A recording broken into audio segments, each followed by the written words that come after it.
당신 아버지는 어떤 사람입니까? 나는 이런 질문을 상당히 자주 받는 편이다. 내 아버지는 미스터리, 노르웨이 라면왕으로 알려져 있다. 물론 몇 마디 문장으로 설명하기는 쉽지 않다. 그도 그럴 것이 아버지는 보통 사람들과는 상당히 다른 면모를 지녔기 때문이다. 사실 나는 다른 집의 가장이나 아버지에 대해 전혀 알지 못한다. 이 세상의 아버지들이 각자 어떤 교육 방침을 가지고 자녀들을 길러내는지 알 길이 없는 것이다. 내가 알고 있는 아버지는 단 한 사람, 나의 아버지뿐이기 때문이다. 내가 가장 잘 알고 있으며 끝없이 사랑하고 자랑스러워하는 아버지는 미스터리 단 한 분이다. 이 책은 그런 아버지의 모습을 온전히 그려내기 위한 내 개인적인 의도에서 출발했다. 하지만 글을 써내려가면서 조금 다른 차원의 동기가 원동력이 돼주었다. 언젠가는 사라질지도 모르는 한 사람의 삶과 역사를 보존하는 것, 그리고 내가 미처 알지 못했던 아버지의 모습을 새로이 발견하는 것도 중요했지만 무엇보다 아버지가 살아온 삶에서 얻어낼 수 있는 메시지를 많은 사람에게 들려주는 게 우선이었다. 아버지의 이야기는 지금을 살아가는 많은 사람에게 힘과 용기가 될 것임을 믿었기 때문이다. 안녕하세요. 책리더입니다. 오늘 소개해드릴 책은 이철호, 이리나리 공저, 더 모던 출판사가 펴낸 노르웨이 라면왕 미스터리 이야기 비 해피입니다. 특히 화제의 베스트셀러 세이노의 가르침에 세이노가 추천한 삶의 자세에 관한 도서로도 유명하죠. 빈털터리 고아에서 노르웨이 국민 영웅이 된 라면왕 이철호. 이 책은 한국전쟁으로 가족과 헤어져 노르웨이라는 나라까지 가게 된 한 소년의 이야기를 다루고 있습니다. 그 소년은 머나먼 타국 땅에서 수많은 시련과 좌절을 거듭했고 그런 끝에 마침내 모두가 인정할 만한 성공을 이루어냈습니다. 14살의 나이에 혼란에 그친 전쟁 중에 생계를 위해 구두통을 메고 다니면서도 항상 그 안에 교과서를 넣고 다녔던 소년 철호. 미국 병영 막사에서도 특유의 적극성과 근면성을 발휘하여 온갖 잡일을 가리지 않았고 그 결과 병사들의 신임과 추천으로 장군의 개인 비서로 고용되어 신임을 받은 것은 물론 미군 부대에 없어서는 안 될 통역관 역할까지 하기에 이릅니다. 하지만 운명이 바뀌던 그날 공격당한 병사에서 배와 고관절의 파편을 맞고 생의 갈림길에서 극적으로 살아난 소녀는 치료를 받기 위해 머나먼 노르웨이로 험난한 여정을 시작합니다. 아투르라는 이름으로 그렇게 노르웨이에 첫 발을 내디딘 한국인 소녀는 훗날 위대한 노르웨이인 훈장을 받게 됩니다. 꿈을 간직한 사람, 그리고 그 꿈을 향해 끝없이 도전하는 사람에게 불가능한 일이란 없다는 것, 그리고 긍정의 힘을 믿는 게 무엇보다 중요하다는 것을 이 소년을 통해 알 수 있었던 그의 셋째 딸 이리나는 많은 사람들에게 이 메시지를 들려주고 싶었습니다. 아버지의 이야기는 지금을 살아가는 많은 사람에게 힘과 용기가 될 것임을 믿었기 때문입니다. 그럼 지금부터 노르웨이 라면왕 미스터리의 삶 속으로 함께 들어가 보시겠습니다. 혼신의 정성에 배반이란 없다. 그렇게 어렵게 살면서도 고향에 계시는 부모님께 편지 쓸 때는 생활이 어렵다거나 화장실 청소 일을 한다는 얘기는 절대 쓰지 않았다. 오직 공부를 열심히 한다는 얘기, 꼭 훌륭한 사람이 되겠다는 얘기만 썼다. 어렵게 아르바이트를 하며 공부를 계속해 나가는 생활은 이후로도 꽤 오랫동안 계속되었다. 영양실조 걸린 미래. 아투르는 한국에서 국민학교밖에 졸업하지 못했다. 하지만 공부에 대한 열의는 누구보다 뛰어났다. 1956년 봄, 그는 방산업학교에 진학했다.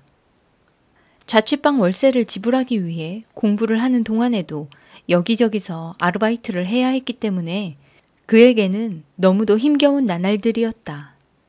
매일 늦은 밤까지 공부를 하며 하루 한 끼 물에 불린 빵으로 허기를 채웠고 잠은 하루에 서너 시간을 자는 것이 전부였다. 결코 오래 지속될 수 없는 생활이었다. 그러던 어느 날 언제나처럼 수업을 듣는 도중에 아투르는 선생님의 목소리가 점점 멀어짐을 느꼈다. 그는 갑자기 자리에서 벌떡 일어나 그 자리에서 잠시 꼼짝 않고 서 있다가 바닥으로 풀썩 쓰러져 버렸다. 몸에서 이상 신호를 보내온 것이다. 선생님은 의식을 잃은 아투르를 깨워보려고 온갖 수단과 방법을 동원해봤지만 역부족이었다.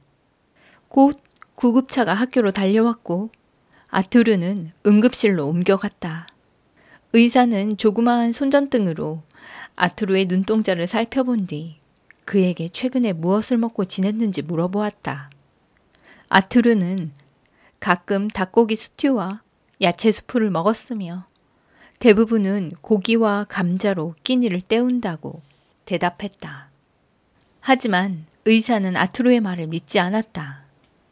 그가 거짓말을 하고 있다는 것을 단번에 알아차린 의사는 아투르에게 비타민과 영양제 한 통을 주면서 건강이 회복될 때까지 하루 10알씩 복용하라고 일러주었다.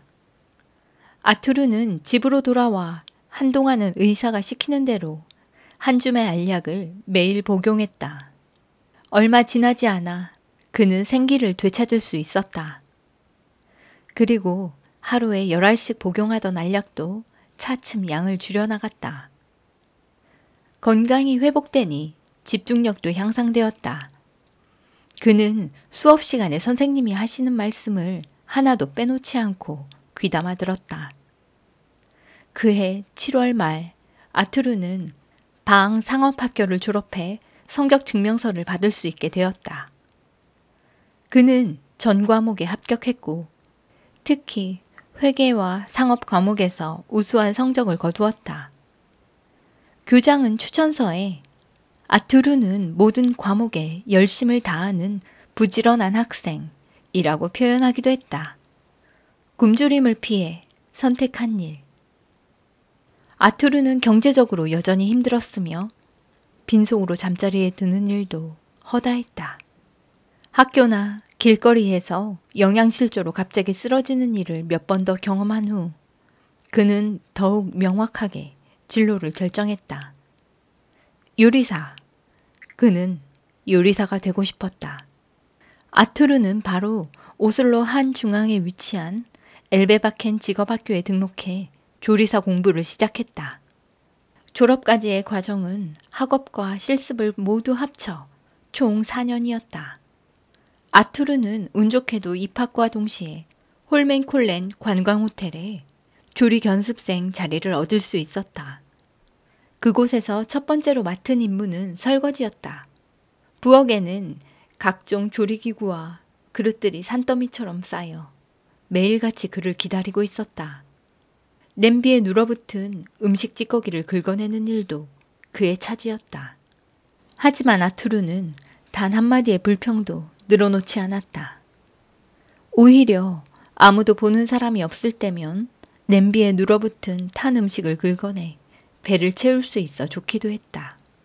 모든 그릇을 깨끗하게 씻은 후 제자리에 넣어두는 것도 그의 몫이었다. 아투르는 설거지에 정성을 쏟았다. 요리사들은 그런 아투르를 눈여겨보고 책임감 있게 일하는 모습에 감동했다. 4년 후 아투르는 마침내 직업학교의 조리사 과정을 모두 마쳤다. 허드렛 일에도 정성을 다한다. 프랑스 대사관의 비서가 해준 조언대로 아투르는 스위스의 뉴샤텔에 위치한 레스토랑을 알아보다가 보 리바지 관광호텔에 이력서를 냈다. 직업학교에서 받은 우수한 성적표와 홀맨콜렌 관광호텔에서 받은 긍정적인 추천서 덕분에 그는 어렵지 않게 합격할 수 있었다. 보 리바지 호텔의 견습생이 된 것이다. 아투르는 희망에 부풀어 스위스로 향했다. 하지만 그를 기다리고 있던 것은 낯설고 무자비한 현실이었다. 4년제 조리사 학교를 졸업했다는 증명서와 추천서를 내밀었지만 보 리바지 호텔의 대표 요리사는 코웃음만 쳤다. 노르웨이에도 요리사가 있었나? 금시초문이군. 아투르는 또다시 허드렛 일부터 시작해야 했다. 가장 먼저 해야 할 일은 감자를 깎는 것이었다. 이를 위해 다음 날 아침 7시까지 나오라는 지시가 내려졌다. 하지만 그는 반발하지 않고 평소처럼 묵묵히 책임을 다하리라 다짐했다. 내가 감자를 어떻게 깎는지 보여주고 말 거야. 모든 일에는 나름의 가치가 있다는 아버지의 말씀을 떠올리며 마음을 다잡았던 것이다. 감자 하나도 남다르게 깎는다. 스위스에서 처음으로 맞이한 가을은 생각보다 훨씬 힘들었다. 끝없이 외롭고 피곤했으며 가끔은 삶의 회의를 느끼기도 했다. 매일 꼬박 12시간 동안 감자를 깎고 음식 찌꺼기를 비우는 등의 일만 하다 보니 시간이 흐를수록 배우는 것은 없고 피로만 쌓여갔다. 마치 노예처럼 느껴졌고 평생 이렇게 살게 될까봐 두렵기까지 했다. 하지만 아투르는 곧잘 견뎌내면서 새로운 노력도 함께했다. 남이 그릇을 20개쯤 닦으면 나는 그 2배 이상인 50개를 닦으려고 부지런을 떨었다. 남이 닦아놓은 것보다 훨씬 더 깨끗하고 반짝반짝하게 닦으려고 애를 썼고 접시 하나, 스푼 하나라도 반듯하고 가지런하게 정리하려고 노력했다. 남에게 잘 보이려고 그렇게 한 건 아니었는데 그렇게 하다 보니 윗사람 눈에도 좋게 보일 수밖에 없었던 모양이다. 저녁 근무를 시작하기 전에 호텔 레스토랑의 메뉴를 일일이 점검하고 다음 날 특별 메뉴는 무엇인지, 주 요리에는 어떤 감자가 사용되는지 빠짐없이 확인해 수첩에 적어두었다. 어떤 요리에 어떤 종류의 감자가 필요한지는 노르웨이에서 보낸 4년의 교육과정을 통해 충분히 알 수 있었다. 점검을 마치면 평소처럼 조리실로 들어가 일을 했다. 이때 함께 일하던 스페인 견습생은 그저 감자를 깎아 찬물에 담가두기만 하는 반면 아투르는 다 깎은 감자를 한 번 더 손질했다. 메뉴에 폼 샤토라고 적혀 있으면 그는 감자를 커다란 올리브처럼 깎아냈다. 메뉴판에 폼 파리시엔이라는 말이 보이면 그는 특별한 칼을 가져와 감자를 작은 구슬처럼 동그랗게 깎았다. 폼 알루멧은 노르웨이에서 흔히 폼 플릿이라고 불리는 길쭉한 감자칩을 가리켰다. 메뉴판에 이 단어가 보일 때면 아투르는 감자를 길쭉한 사각형으로 잘라냈다. 폼 안나가 오르는 날이면 그는 감자를 종이장처럼 얇게 깎았다. 이렇듯 요리의 종류에 따라 감자를 깎는 방법이나 모양을 내는 방법은 수도 없이 많았다. 그리고 아투르는 이에 대해 잘 알고 있었다. 그가 다음날 메뉴에 따라 감자를 미리 준비해두는 것을 본 조리사들은 자신들의 일이 줄었다며 크게 기뻐했다. 당연히 아투르는 상급 요리사들의 관심을 받기 시작했다. 얼마 후 아투르가 일하는 레스토랑의 요리사 자리가 하나 비어 호텔에서는 구인 광고를 내게 되었다. 그런데 아투르와 함께 일하던 다른 요리사들은 그 자리에 아투르를 추천했다. 일은 순조롭게 이루어져 하루아침에 감자깎기에서 보조 요리사로 승진을 하게 되었다. 다른 요리사들은 아투르와 함께 일하게 돼 기뻐했다. 그러나 단 한 명, 함께 감자를 깎던 스페인 출신의 견습생만은 화를 참지 못하고 일을 그만둬 버렸다. 성공의 끝을 잡고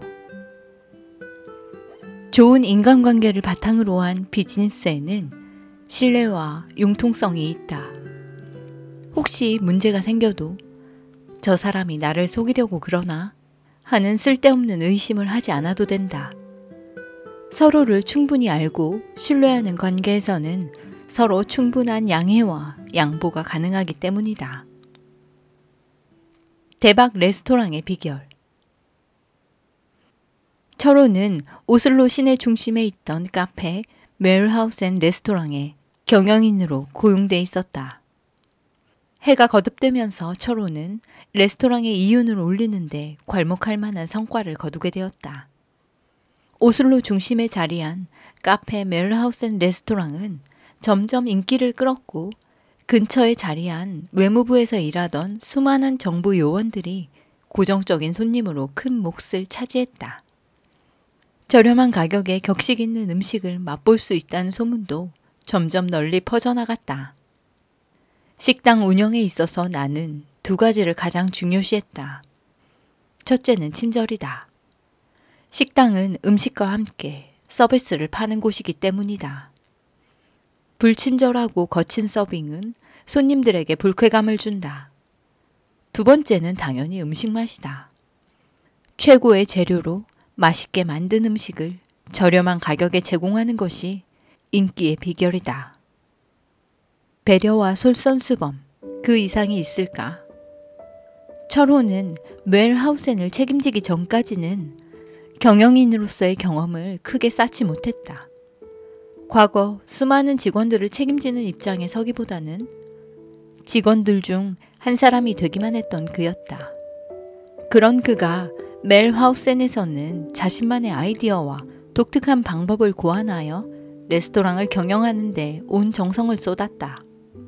당시 멜하우센에서는 직원들을 위한 식당이 따로 없었다. 그래서 그는 직원들도 손님들과 함께 레스토랑에서 식사를 할 수 있도록 자리를 마련해 주었다. 직원들은 메뉴에서 자신이 원하는 음식을 선택해 공짜로 마음껏 먹을 수 있게 되었다. 철호는 심지어 퇴직을 한 직원들도 언제든 레스토랑에서 공짜로 식사를 할 수 있도록 조치를 취했다. 철호는 또한 당시로서는 획기적이라 할 수 있는 자유근무시간제도 도입했다. 그는 자신이 개입하지 않아도 직원들이 자발적으로 휴가기간이나 연장 근무시간을 맞바꿀 수 있도록 했다. 또한 직원 중 누군가 일을 하던 도중에 갑자기 아프면 직접 집이나 병원까지 데려다 주었다. 혹시 입원이라도 하게 되면 철호는 항상 꽃다발과 케이크를 가지고 병문안을 갔다. 그러한 철호의 관심에 직원들은 늘 고마워했다. 어느 날 서빙을 하던 한 직원이 허둥지둥 조리실로 달려왔다. 그는 화장실에 변기가 막혀 오물이 넘쳐 바닥에 홍수를 이루고 있다고 했다. 레스토랑은 아직 오픈 전이었고 직원들은 상황을 점검하려 모두 급히 화장실로 향했다. 철호는 침착하게 한 남자 직원을 데리고 화장실로 간 뒤 그에게 자신이 하는 것을 잘 보라고 일러두었다. 철호는 겉옷을 벗어던지고 양팔을 걷어올린 뒤 무릎을 꿇고 앉아 변기 속으로 팔을 쑥 집어넣었다. 물은 그의 팔꿈치까지 차올랐다. 하지만 그는 개의치 않고 손을 휘저어 변기를 막고 있던 화장지들을 건져냈다. 넘쳐 흐르던 물은 금세 소용돌이를 만들며 사라졌고 철호는 이제 바닥에 오물을 씻어내기 시작했다. 그러자 직원들은 부끄러워 어쩔 줄을 몰랐다. 철호는 직원들에게 손에 묻은 오물은 위험한 것이 아니라 더러운 것이니 물로 한번 씻어버리면 그만이라고 말해주었다. 그날 이후 비슷한 일이 생겼을 때 철호가 직접 나서지 않아도 직원들이 알아서 침착하게 해결하게 되었다. 때로는 10마디 말보다 한번 직접 보여주는 것이 더 큰 효과를 가져다 준다는 것을 깨닫는 계기가 되었다. 미스터 멜하우센의 결단. 시간이 흐르면서 철호는 레스토랑의 경영인으로서 큰 힘을 발휘하게 되었다.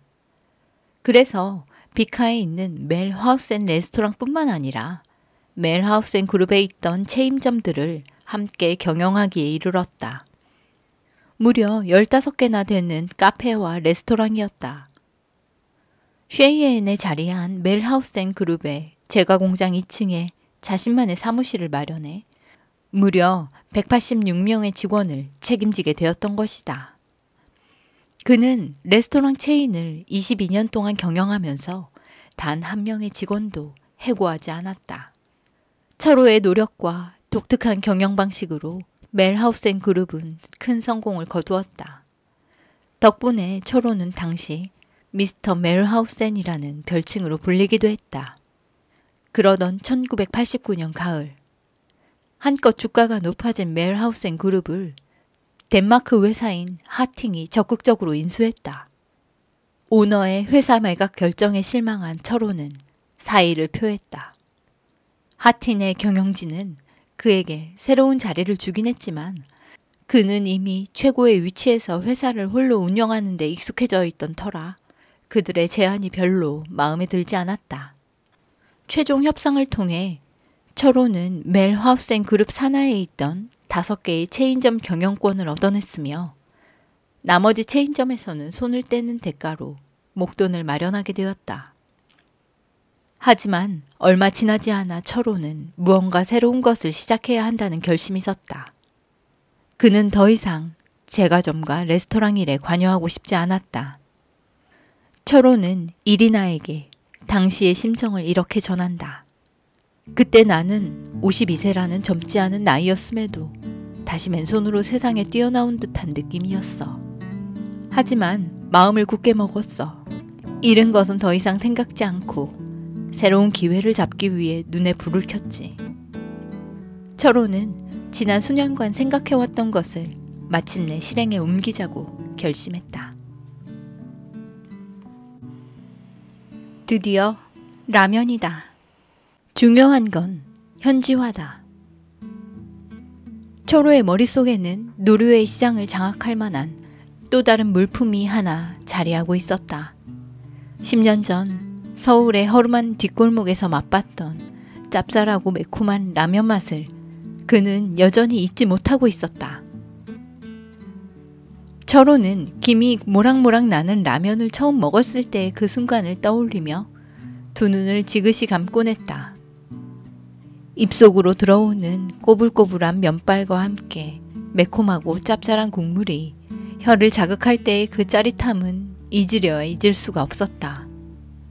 10년 전 한국에서 노르웨이로 돌아올 때 샀던 라면이 아직도 부엌 찬장에 있었다. 유통기한은 벌써 한참 지났지만 철호는 개의치 않고 봉투에 써있는 조리법대로 라면을 끓이기 시작했다. 냄비에서 올라오는 냄새는 처음 라면을 먹었던 그날의 기억을 더욱 선명하게 만들었다. 그는 라면 한 그릇을 다 비우기도 전에 결정을 내렸다. 이걸 노르웨이에 들여와야겠어. 이번에야말로 성공할 수 있으리라 믿었다. 그는 지체 없이 존에게 연락했고 존은 철호의 의견에 전적으로 동의했다. 그들은 한국의 여러 라면 제조업체들과 연락을 취해 샘플을 보내달라고 요청했다. 그중 삼양식품은 이미 스웨덴의 한 업체와 거래를 하고 있었기에 스칸디나비아 지역에 또 하나의 거래처를 두기 꺼려하는 눈치였다.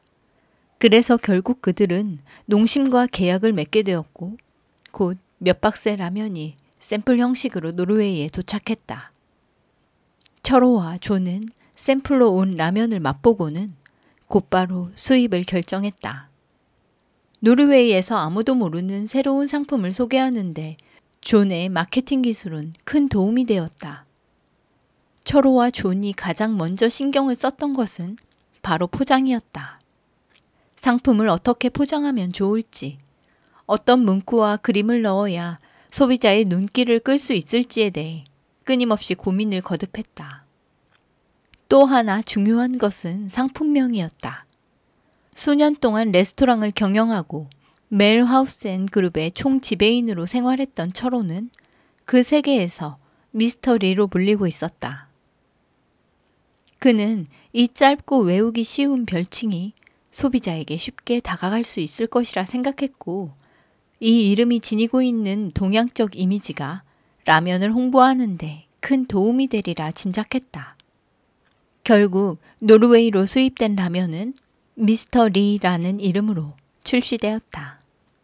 하지만 상품의 겉봉에 각인된 것은 그의 별칭뿐만이 아니었다.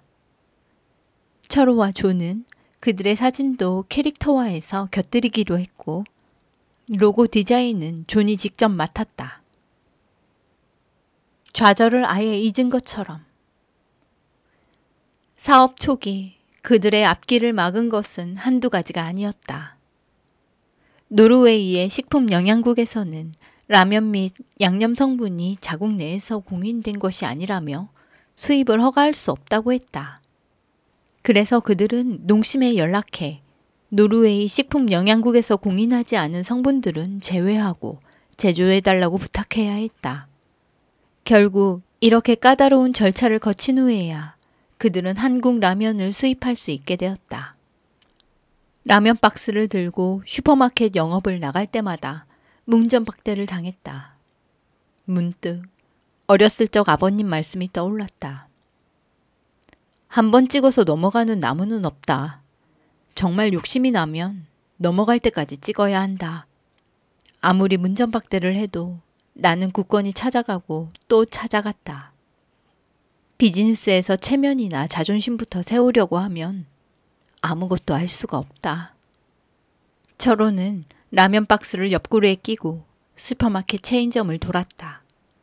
건물과 사무실을 전전했지만 그를 반기는 이는 거의 없었다. 사람들은 이상하고 꼬불꼬불하게 생긴 라면을 들고 찾아와 끓는 물에 넣고 3분만 기다리면 끼니를 때울 수 있다고 말하는 철호를 향해 고웃음만 쳤다. 나를 때리지만 않는다면 언제까지고 푸대접 받는 방문을 반복하겠다고 다짐했다. 나의 방문을 전혀 반기지 않는 가게 주인들에게 인사를 하며 들어갈 때마다 마음속으로 외쳤다. 마음에 드는 나무는 넘어갈 때까지 찍는 거야. 비즈니스는 연애와 똑같다. 처음엔 상대가 냉담해 보여도 그 상대를 차지하기 위해서는 포기하지 말고 계속 나를 보이고 설득해야만 한다. 대표가 전면에 나서라. 내가 처음 TV 광고에 직접 출연하겠다고 했을 때 주변에서는 반신반의했다. 미남도 아니고 몸매도 엉망인 내가 TV 광고에 직접 나가 라면을 선전하겠다고 했으니 좀 무모해 보였을 것이다. 하지만 나는 미스터리 라면 광고에 수십 편이나 직접 출연했다. 눈을 즐겁게 해줄 요소가 없었음에도 불구하고 사람들은 내가 나오는 광고를 무척 좋아했다. 뭔가를 제대로 알리려면 대표하는 사람이 직접 나서야 한다. 대표하는 사람이 뒤로 숨어선 안 된다. 총리보다 더 유명해진 라면왕. 미스터리 라면을 따라하는 아류작들이 잇따라 출시됐지만 미스터리 라면은 계속 시장의 선두를 지켰다. 꼭 품질 때문만은 아니었다.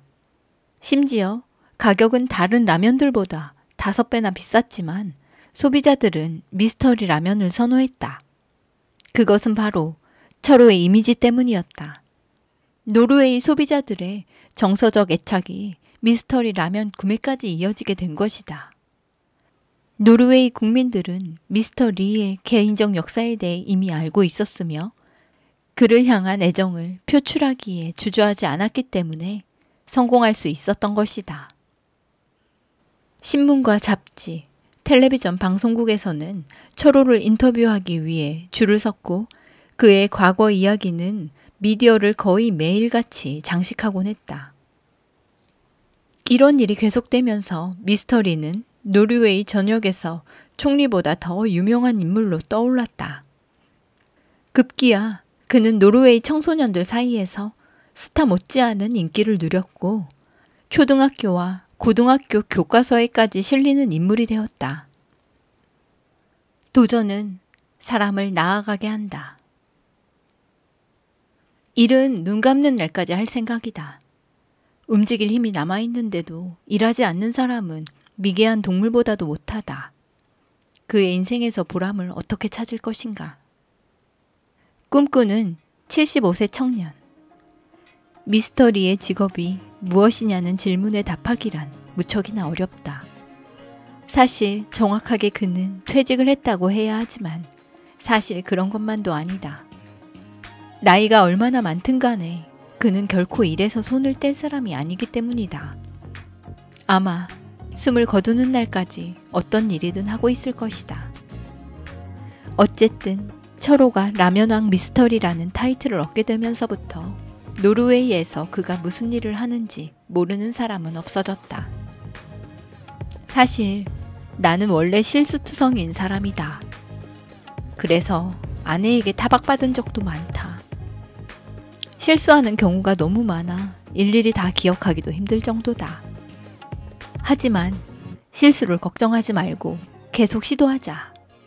적극적인 행동에서 빚어진 실수는 좋은 것이다. 실수로 엉뚱한 결과를 보고 나면 거기서 많이 배우기 때문이다. 철호는 자신의 고국이라고도 할 수 있는 두 나라, 노르웨이와 한국을 위한 비전을 가지고 있다. 그는 한국인으로 이 세상에 태어나 숨을 쉬고 일을 할 수 있다는 데 감사하고 삶을 일구어 나가는 데 도움을 준 노르웨이라는 나라가 있어 고맙다고 말한다.